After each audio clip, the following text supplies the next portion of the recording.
समस्त देशवासियों को बधाई और व्यक्तिगत स्वतंत्रता के लिए विश्व के समस्त नागरिकों को, विश्व के सभी लोगों को बधाई। स्वतंत्रता सबको चाहिए, चाहे भारतीय हो चाहे विदेशी हो। हम स्वतंत्रता दिवस मना रहे हैं, लेकिन हमारी कामना है सबको व्यक्तिगत स्वतंत्रता मिले। आज के स्वतंत्रता दिवस पर एक नई चीज अपनाई गई, जिसे संविधान सभा ने स्वीकार तो किया था राष्ट्रीय गीत के रूप में, लेकिन औपचारिक मौकों पर इसका गायन नहीं होता था।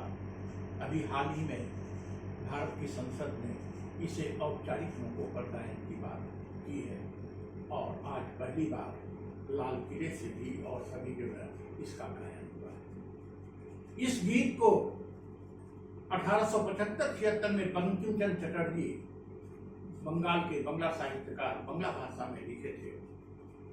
1882 में उन्होंने अपनी प्रसिद्ध पुस्तक आनंद मठ में इस गीत को डाल दिया और आनंद मठ जब राष्ट्रीय आंदोलन चला तो बड़ा प्रेरक सिद्ध हुआ और ये गीत विशेष करके राष्ट्रीय कांग्रेस के 1896 के अधिवेशन में पहली बार गुरुदेव रविन्द्रनाथ टैगोर ने इसे कांग्रेस के अधिवेशन में गाया 1896 में, और उसके बाद संविधान सभा ने इसको स्वीकार किया, लेकिन इसका गायन औपचारिक मौकों पर नहीं होता था। जहां तक राष्ट्रगान की बात है, इसे 24 जनवरी 1950 को संविधान सभा द्वारा स्वीकार कर लिया गया और तब से यह गाया जाता रहा है। यह 52 सेकंड का है। 52 सेकंड में राष्ट्र गान गाया जाता है और जो वंदे मातरम है इसमें 6 स्टेंजा है। 2 स्टेंजा को स्वीकार किया गया है, जिसमें 2 मिनट कुछ सेकंड लगते हैं।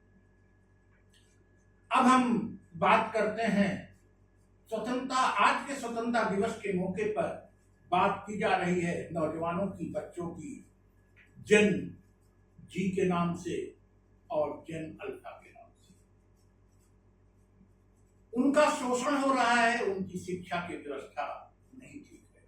हमारे प्रधानमंत्री ने क्या बोला उस पर आज कुछ बोलने का अवसर नहीं है, क्रिटिसाइज करने का अवसर नहीं है, लेकिन आज मानव भारत के इस प्रांगण में, मुक्ताकाश के इस प्रांगण में जन जी और जन अल्फा के लिए कुछ करने का हम सभी लोग व्रत लें, और वो व्रत है कि शिक्षा में सुधार करें।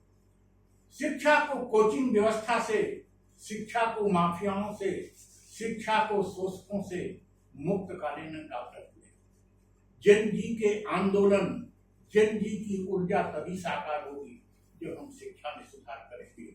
और हम उम्मीद करते हैं अगले स्वतंत्रता दिवस पर हम पूरे देश को दिखाएंगे कि जन जी की प्रगति कैसे हो रही है और जन जी उसमें सुख का अनुभव करेगा, उम्मीद का अनुभव करेगा, रोजगार का अनुभव करेगा, अपने विकास का अनुभव करेगा। तो आज के स्वतंत्रता दिवस में हम सबका व्रत है कि हम शिक्षा के लिए, जन जी के लिए, जन अल्फा के लिए, बच्चों के लिए, नौजवानों के लिए उनका मार्ग प्रशस्त करें और राष्ट्र निर्माण में अपना अधिक से अधिक योगदान दें। जय हिंद, जय इंसानियत।